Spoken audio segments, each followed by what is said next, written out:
ओम शांति। 11 दिसंबर 2023 बाबा के महावाक्य। मीठे बच्चे, तुम सबको जीवन मुक्ति का मंत्र देने वाले सतगुरु के बच्चे गुरु हो। तुम ईश्वर के बारे में कभी भी झूठ नहीं बोल सकते। प्रश्न: सेकंड में जीवन मुक्ति प्राप्त करने की विधि और उसका गायन क्या है? उत्तर: सेकंड में जीवन मुक्ति प्राप्त करने के लिए प्रवृत्ति में रहते कमल फूल समान पवित्र बनो। सिर्फ इस अंतिम जन्म में पवित्रता की प्रतिज्ञा करो तो जीवन मुक्ति मिल जाएगी। इस पर ही राजा जनक का मिसाल गाया हुआ है कि गृहस्थ व्यवहार में रहते 1 सेकंड में प्रतिज्ञा के आधार पर जीवन मुक्ति प्राप्त की। गीत। यह वक्त जा रहा है। ओम शांति। बाप आते हैं सबको सेकंड में जीवन मुक्ति देने। गायन भी है सबका सद्गति दाता, जीवन मुक्ति दाता एक है। 1 सेकंड में जीवन मुक्ति क्यों कहते हैं? जैसे राजा जनक का मिसाल है। उनका नाम जनक था, परंतु भविष्य में वही अनुजनक बनता है।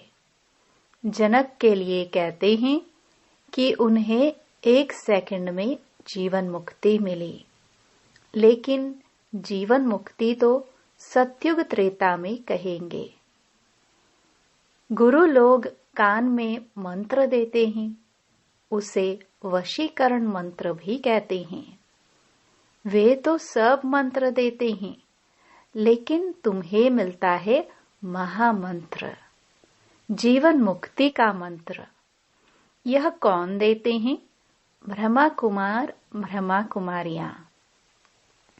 उन्हें यह मंत्र कहां से मिला? उस सतगुरु से। सर्वोत्तम तो एक ही बाप है, फिर तुम बच्चे सर्वोत्तम बनते हो। उनमें सर्वोत्तम गुरु होते हैं।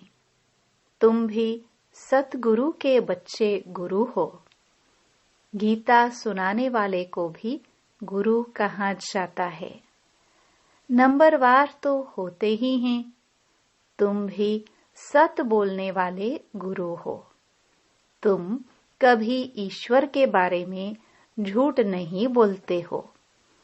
पहले पहले तो तुम पवित्रता के ऊपर ही समझाते हो कि बाप से प्रतिज्ञा करो, हम कभी भी विकार में नहीं जाएंगे। झूठ आदि न बोलना यह तो कॉमन बात है। झूठ तो बहुतों से निकलती रहती है, पर यहाँ वह बात नहीं है। यहाँ है पवित्रता की बात। गृहस्थ व्यवहार में रहते इस अंतिम जन्म में हम बाबा से प्रतिज्ञा करते हैं कि हम कमल पुष्प समान पवित्र रहेंगे। तो यहाँ पवित्र रहने की बात है। कहेंगे यह तो बहुत ऊंच मंजिल है, यह तो हो नहीं सकता। तुम कहेंगे वाह, क्यों नहीं हो सकता? यह तो गाया हुआ है कमल फूल समान। यह दृष्टांत शास्त्रों में लिखा हुआ है। जरूर बाप ने ही ऐसी शिक्षा दी है भी भगवानुवाच या ब्राह्मणोवाच। भगवान सबको नहीं सुनाते हैं, ब्राह्मण बच्चे ही सुनते हैं। यह बात तुम्हें सबको समझानी है। मूल बात है पवित्रता की। कमल फूल समान पवित्र बनना है। जनक मिसल। वही जनक फिर अनुजनक बना। जैसे राधे अनुराधे बनती है। कोई का नाम नारायण है तो भविष्य में अनुनारायण बनता है। यह एक्यूरेट बात है। तो जो भी आते हैं उनको समझाना पड़े। सुना तो है, सेकंड में जीवन मुक्ति। गृहस्थ व्यवहार में रहते ऊंच पद पाया जा सकता है। हम अनुभव से कहते हैं, गपोड़ा नहीं मारते हैं। भगवानुवाच, मुख्य बात समझानी है। भगवान सबका बाप है। जरूर जीवन मुक्ति दाता भी वही है। यह है प्रवृत्ति मार्ग। सन्यासियों का तो है ही निवृत्ति मार्ग। वह कभी राजयोग सिखला नहीं सकते। वह तो घर बार छोड़ भागने वाले हैं।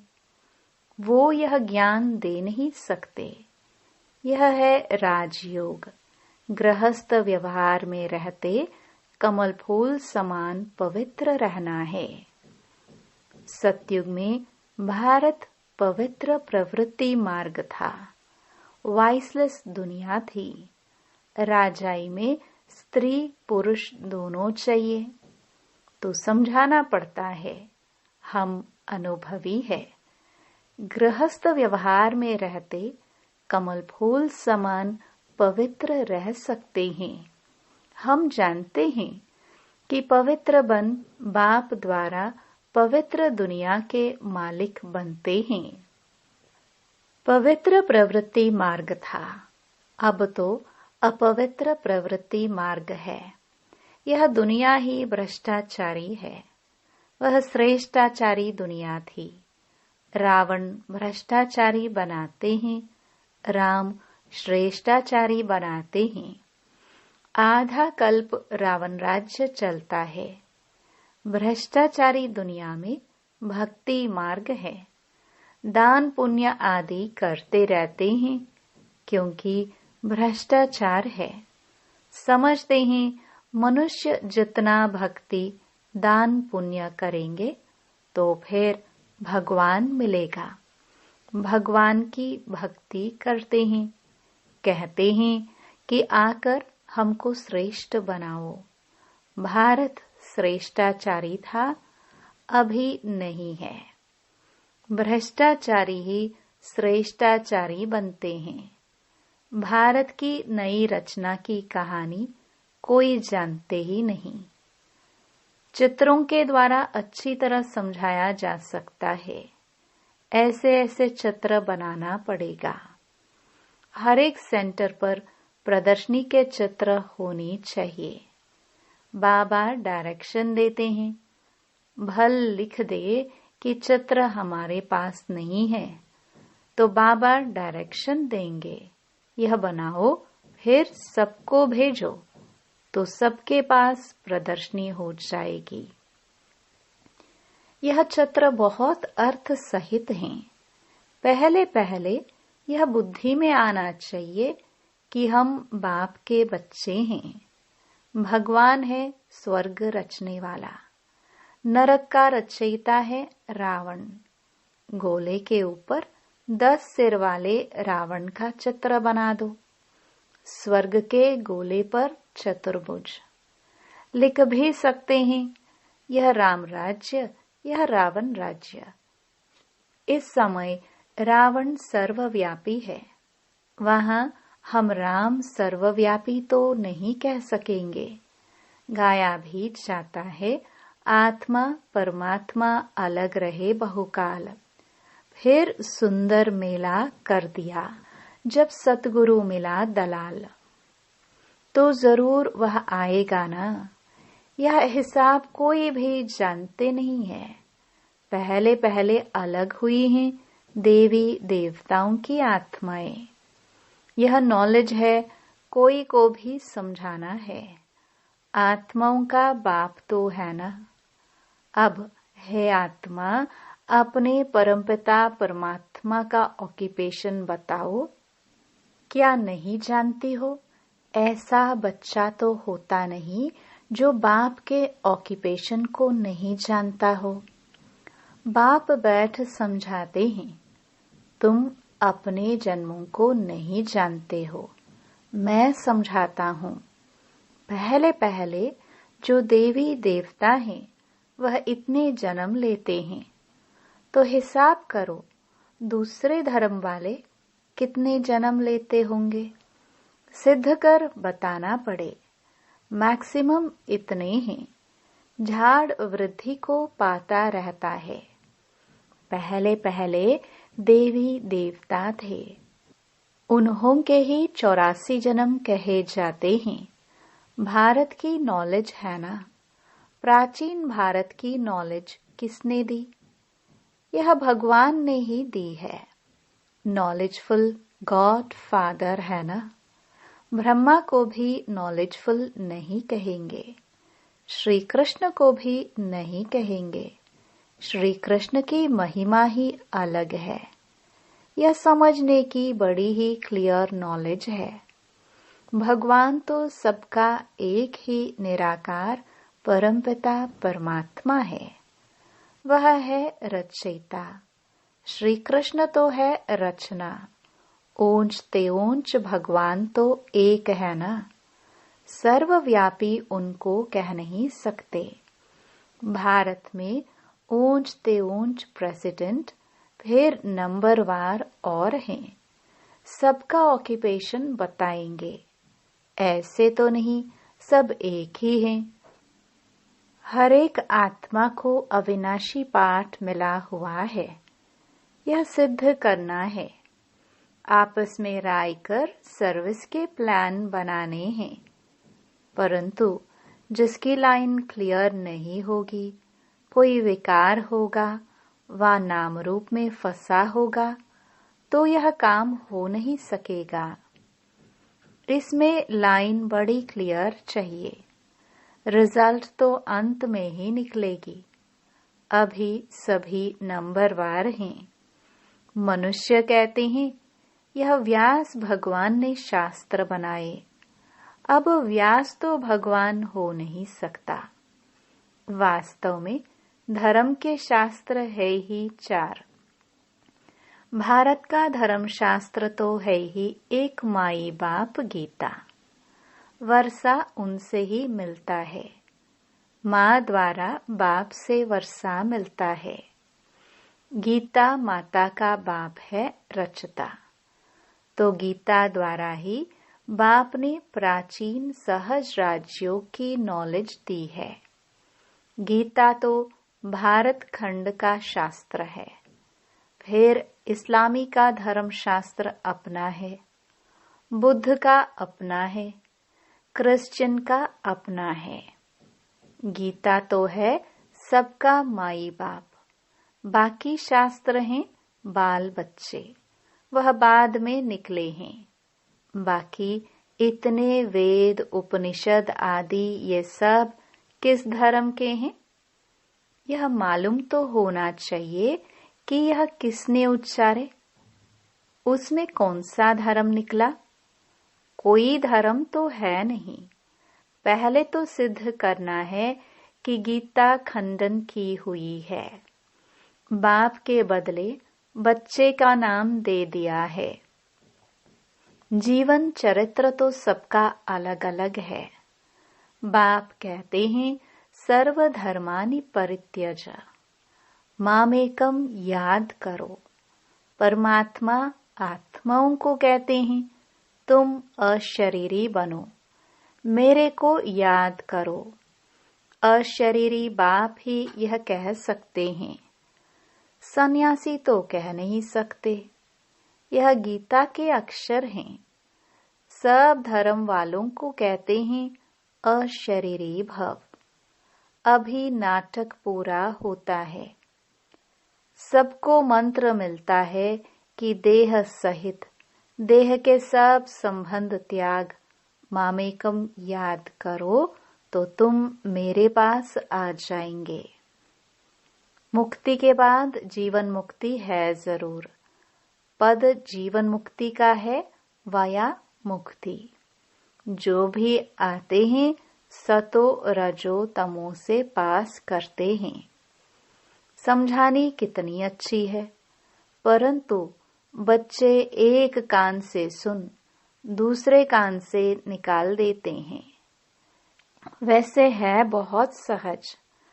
तुम जगह जगह पर प्रदर्शनी करो, अखबारों में भी पढ़ जाए, खर्चा कर सकते हो, भल सब सुने। अखबार में तो जरूर डालना है। बच्चों को बड़ा नशा रहना चाहिए। बाकी टाइम बहुत थोड़ा बचा है।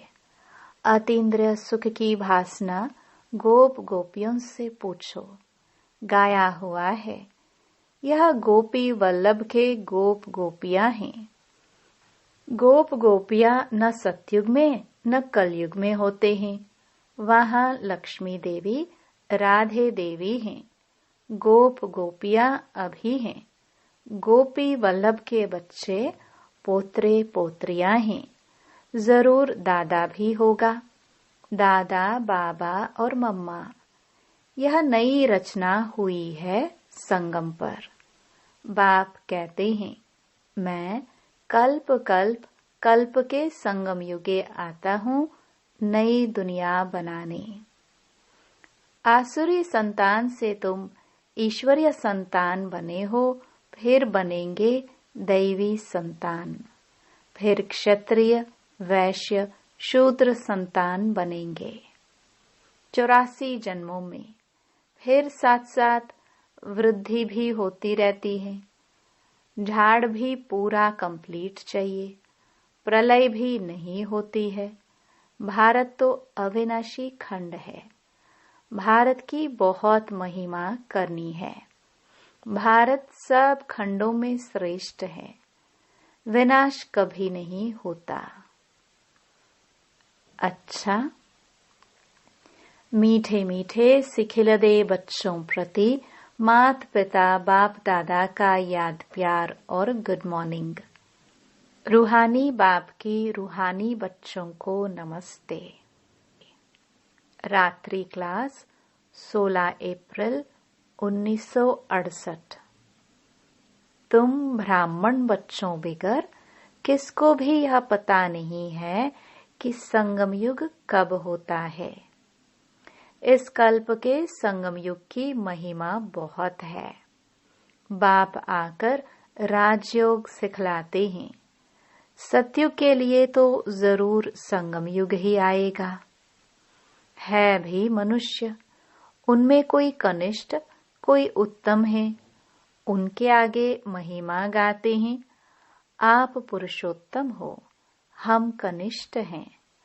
आप ही बताते हैं, मैं ऐसे हूँ ऐसे हूँ। अभी इस पुरुषोत्तम संगम युग को तुम ब्राह्मण बिगर कोई भी नहीं जानते।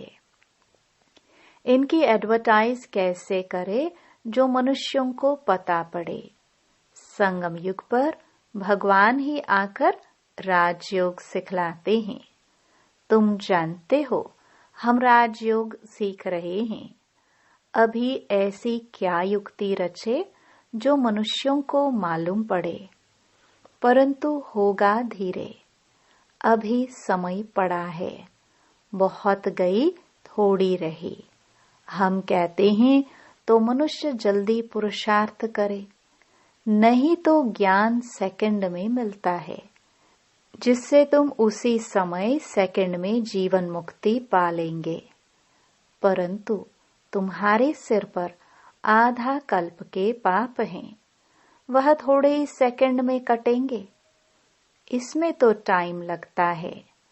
मनुष्य समझते हैं अभी तो समय पड़ा है, अभी हम ब्रह्मा कुमारियों पास क्यों जाए। लिटरेचर से उल्टा भी उठा लेते हैं। तकदीर में नहीं है तो उल्टा उठा लेते हैं। तुम समझते हो यह पुरुषोत्तम बनने का युग है। हीरे जैसा गायन है ना, फिर कम हो जाता है। Golden age, silver age. यह संगम युग है, डायमंड एज। सतयुग है, गोल्डन एज। यह तुम जानते हो। स्वर्ग से भी यह संगम अच्छा है। हीरे जैसा जन्म है। अमरलोक का गायन है ना, फिर कम होता जाता है। तो यह भी लिख सकते हो, पुरुषोत्तम संगम युग है, डायमंड सतयुग है, गोल्डन त्रेता है, सिल्वर। ये भी तुम समझा सकते हो। संगम युग पर ही हम मनुष्य से देवता बनते हैं। 8 रत्न बनाते हैं ना, तो डायमंड को बीच में रखा जाता है। संगम का शो होता है। संगम युग है ही हीरे जैसा। हीरे का मान संगम युग पर है।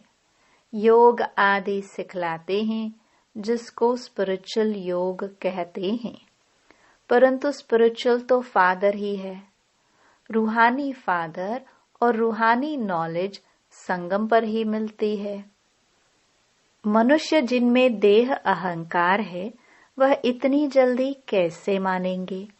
गरीब आदि को समझाया जाता है, तो यह भी लिखना है, संगम युग इज डायमंड। उनकी आयु इतनी, सतयुग गोल्डन एज, तो उनकी आयु इतनी। शास्त्रों में भी स्वस्तिका निकालते हैं, तो तुम बच्चों को भी यह याद रहे तो कितनी खुशी रहे। स्टूडेंट्स को खुशी होती है ना। Student life is the best life. यह तो सोर्स ऑफ इनकम है।